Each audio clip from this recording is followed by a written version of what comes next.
बंधुगण निर्वाचन रे ओडिशा लोक एवं परिवर्तन चाहते। ओडिशा लोकंकर गोटे स्वर ओडिशा लोक विजु जनता दल सरकार को हटे भारतीय जनता पार्टी सरकार को आने चाहते।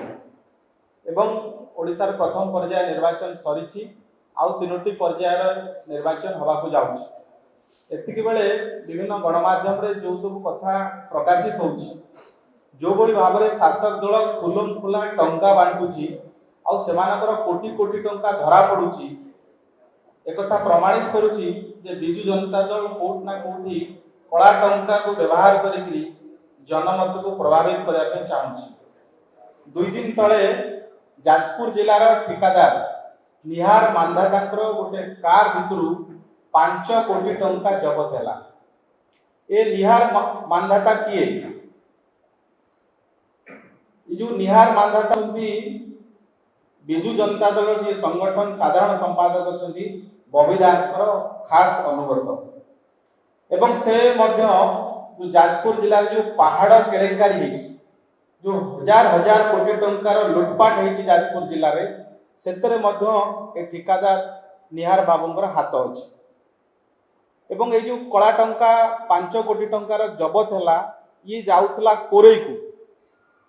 प्रणव प्रकाश दास जे संबलपुर रे निर्वाचन हारिबा स्पष्ट से कोरई सीट को निज बाई इलेक्शन रे रिजर्व करबा पाई सेठी तांको परिवार जे प्रार्थी हिचंती तांको जितेबा पाई ये 5 कोटी टंका रखा जायतिला।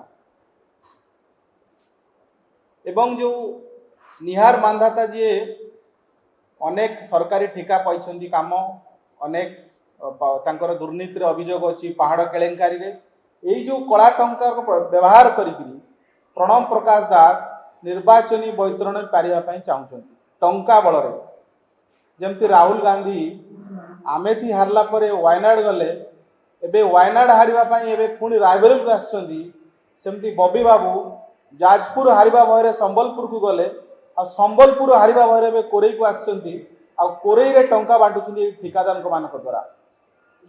केवल बबी बाबू नुहंती बिजु जनता दल रो आउ जणे पैनलिस्ट बौद्धर 4 छकरू तांको गाड़ी में 15 लाख टंका जबत है।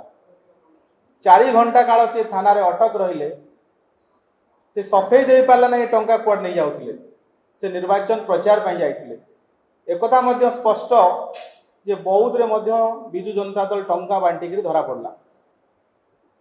जलेश्वर सीमा रे जो वेस्ट बेंगल आ ओडिशा सीमा अछि सेठी 15 किले सुना बोध हुए ओडिशार निर्वाचनी इतिहास रे एते परिमाण रो निर्वाचन समय रे सुना गहना जबत हे नथिला। 15 किलो सुना जबत हैला जलेश्वर आउ पाखरे माने ओडिशा और पश्चिम बंग सीमा रे। ए सुना कहार? ए सुना मध्य बिजु जनता दल रो प्रार्थी माने निर्वाचन समय रे लोक को बांटिबा पे आणुथिले। ए सुनार दाम हाराहारी 12 रु 15 कोटी टंका हबो बोली आकलन करा होछि।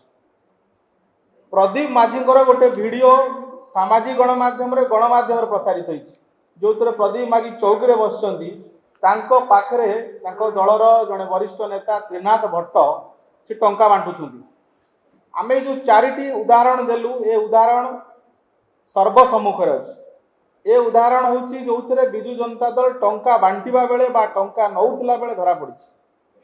तेणु एतुरु स्पष्ट होछि जे बिजु जनता दल विपुल कला टंका व्यवहार करिकी निर्वाचन को प्रभावित करबा पई चाहूछि, किंतु यार प्रभाव कौनसी भाव रे ओडिशा लोकन ऊपर पड़िबो नाही।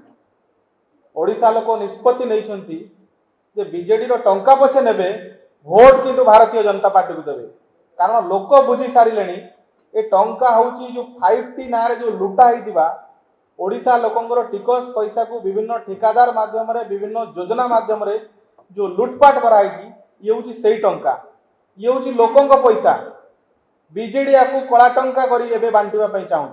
तेणु ये निर्वाचन प्रक्रिया रे बिजु जनता दल जेते प्रचेष्टा कले अपचेष्टा कले यार कौन प्रभाव पड़ो ना।